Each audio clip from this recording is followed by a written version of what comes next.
La filosofía japonesa se basa en gran medida en los sistemas chinos, siendo el más importante de ellos el budismo y el confucianismo. El taoísmo es mucho menos significativo, pero influyó en el desarrollo del zen. En pocas palabras, el zen surge del contacto de la mentalidad china con el pensamiento indio, introducido en China en el siglo I a.C., por medio de las enseñanzas budistas. El zen es una disciplina para alcanzar la iluminación o satori. Los budistas zen creen que todas las personas tienen a Buda en su naturaleza. Lo complicado es darse cuenta. En el zen, todo se dirige a alcanzar un estado más alto de conciencia, una rápida visión de la unitaria y no dual naturaleza de la realidad definitiva. El problema es que las palabras y los conceptos se interponen en el camino. Por esta razón, los maestros zen usan una variedad de técnicas que buscan romper la parte lógica y de razón en la mente de los estudiantes. A veces, un maestro zen responderá a una pregunta convencional golpeando al estudiante o lanzándolo fuera de la sala.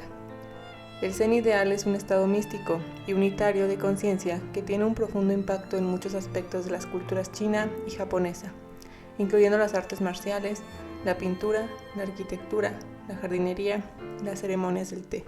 Según la escuela zen, la iluminación se puede llegar por dos caminos, el de las palabras y el de las acciones. El primero, lejos de una característica dialéctica o lingüística, hace referencia a la entrega absoluta del amor a través de las palabras y el lenguaje, ya que el amor requiere un medio para ser comunicado.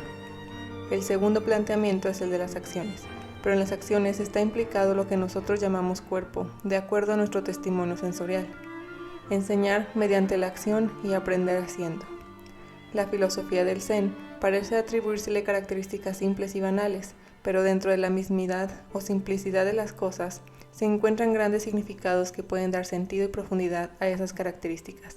Para comprender mejor la esencia del zen, dependiendo del pensador filosófico, se pueden identificar 7 principios básicos. No apego. El desapego es el camino hacia la felicidad. El concepto de desapego es fundamental en la filosofía zen. En este caso, no se trata solo de desprenderse de los objetos materiales, sino que más bien equivale a tener la convicción de que todo tiene un sentido y una utilidad. De este modo, la presencia de cosas o personas hace un aporte importante a la vida. Sin embargo, su ausencia también enriquece de un modo diferente. Por lo tanto, nunca se está en falta de algo o alguien, sino viviendo situaciones que nutren la experiencia. Impermanencia. El yo es una ilusión. El yo también está incluido dentro de las realidades que la mente construye. El ser no es una cosa que pueda definirse y a la que puedan ponérsele límites precisos. Este trata de delimitarse mediante etiquetas o definiciones, pero estas son ilusorias. Gran parte de las dificultades nacen de ese querer delimitar o definir el yo. En el fondo, existe el objetivo de inmortalizarlo y por eso se busca darle una forma precisa, pese a que no la tiene. La práctica del zen nos enseña que todo cambia y es transitorio, incluyendo la vida misma. La impermanencia es una oportunidad para apreciar y valorar cada momento. Presencia plena. La contemplación le da forma al ser. La meditación permite, sobre todo, convertirse en un observador. El objeto de esa observación es, en primera instancia, el propio pensamiento. El propósito es detectar el contenido de ese pensamiento como lo haría un espectador. Este ejercicio permite decantar lo que pasa por la mente y descubrir que una persona no es el pensamiento, sino una realidad mucho más integral. La contemplación plena de la realidad solo es posible cuando se ha depurado la mente de pensamientos. También la contemplación viene con la armonía. Consiste en saber plasmar el espíritu de una combinación naturalmente armoniosa del cielo y la tierra, en percibir la penetrante presencia de Buda en torno al fuego del hogar, viendo las montañas, los ríos, las rocas y los árboles tal como se encuentran en la naturaleza. Para lograr la meditación, el zen toma especial importancia el concepto de la respiración, ya que es por medio de esta la forma en que se puede alcanzar un estado de calma mental y enfocarse en el presente. Aceptación. Ser es más importante que hacer. La quietud y el silencio son esenciales en la filosofía zen. Para la mentalidad occidental, esto podría parecer una forma de pasividad, pero esto solo es en apariencia. Quien se reconcentra y medita está llevando a cabo una actividad interna muy intensa, ya que permite conectarse con uno mismo y evolucionar en el camino de la iluminación. Para alcanzar la verdad, es necesario vaciarse primero, y esto solo se consigue dejando de hacer y permitiéndose ser, aceptar las cosas como son sin tratar de cambiarlas o juzgarlas. Puede ser complicado, pero la aceptación nos permite vivir en armonía con la realidad. Escuchar el corazón. Las creencias interfieren en la forma como se ve la realidad. Sin notarlo, se busca que los datos que nos proporcionan los sentidos se adapten a las creencias que ya están instaladas en la mente y que ni siquiera se han sometido a una prueba de verdad. Las creencias son obstáculos porque operan como prejuicios. A veces se confía más en ellas que en los datos que proporciona la percepción. Así que la filosofía Zen invita a ver más con el corazón y menos a través del raciocinio. Lo que se necesita en Zen, como en cualquier otro ámbito, es sinceridad de corazón y no mero conceptualismo. Por otro lado, la intuición es el susurro del corazón.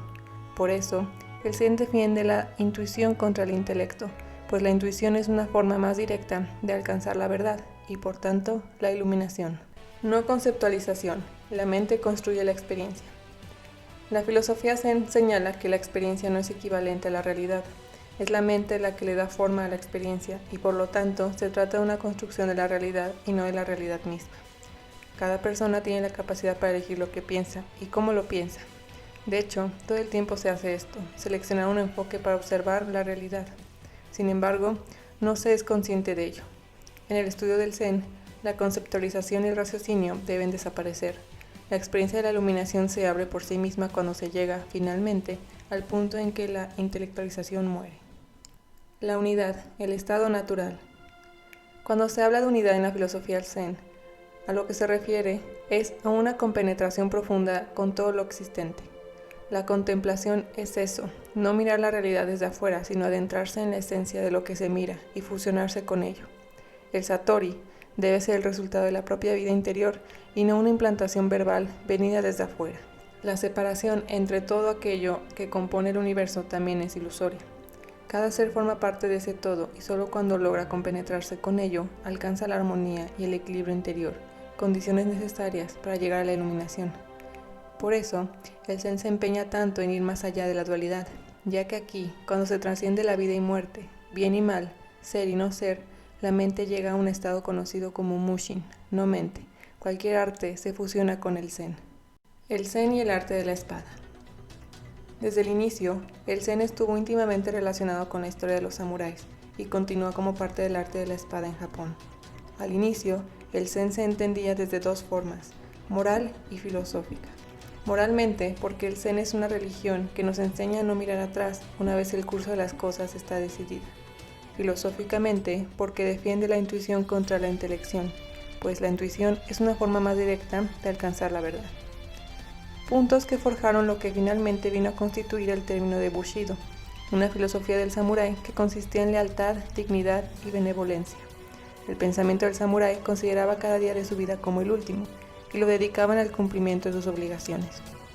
Hablar de los samuráis, o espadachines, conlleva a hablar de la espada, ya que es el alma del samurái y significan un objeto importante de inspiración, salvación y espiritualidad. Es digno destacar que cuando se hacen las espadas, el herrero invoca la ayuda del dios guardián para llevar a cabo una ceremonia y realiza el trabajo con dedicación e integridad. El hecho de que se le considera la espada como el alma del samurái quiere decir que solo un guerrero preparado en su totalidad puede portarlo. Por eso, el samurái debe ser una persona leal, benevolente y debe haber profundizado bastante en su espíritu interior, es decir, haber alcanzado la unidad interna, sin la presencia de la mente que divide todo. En el budismo, nirvana y samsara, nacimiento y muerte respectivamente, son dos términos opuestos y según se nos dice, para alcanzar el nirvana hay que trascender el samsara. A un nivel práctico, por ejemplo, el auténtico esgrimista debe estar encima de la vida y la muerte, como el filósofo budista está por encima del nirvana y el samsara.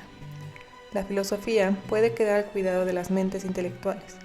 El Zen quiere actuar y la acción más eficaz, una vez la mente está preparada, es avanzar sin mirar atrás. Por ejemplo, en el arte de la esgrima o dentro de las prácticas de los samuráis, cuando las acciones están directamente relacionadas con el problema de la vida y la muerte, se debe abandonar cualquier pensamiento para que no interfieran con la fluidez y rapidez de la acción. El hombre liberado de todo pensamiento, de todas las emociones que rugen del miedo, inseguridad, de todo afán de vencer, no es consciente de usar su espada. Ambos, hombre y arma, se convierten en instrumentos en las manos del inconsciente, y es este inconsciente el que realiza maravillas de creatividad. Aquí el manejo de la espada se convierte en arte. Cuando hay el más ligero sentimiento de miedo a la muerte o de apego a la vida, la mente pierde su fluidez. La fluidez es libertad y la libertad es el satori. Tener la mente libre de todo miedo, libre de todas las formas de apego, hace posible el dominio de sí mismo, sin obstáculos, inhibiciones, fijaciones ni atascos. La mente, como el agua, sigue entonces su propio curso. El espadachín japonés nunca piensa en defenderse, sino siempre en atacar, y se le recomienda que no piense en salir vivo del combate. Esta táctica puede explicar el hecho de que la espada se sostenga con ambas manos, lo que hace más difícil la defensa.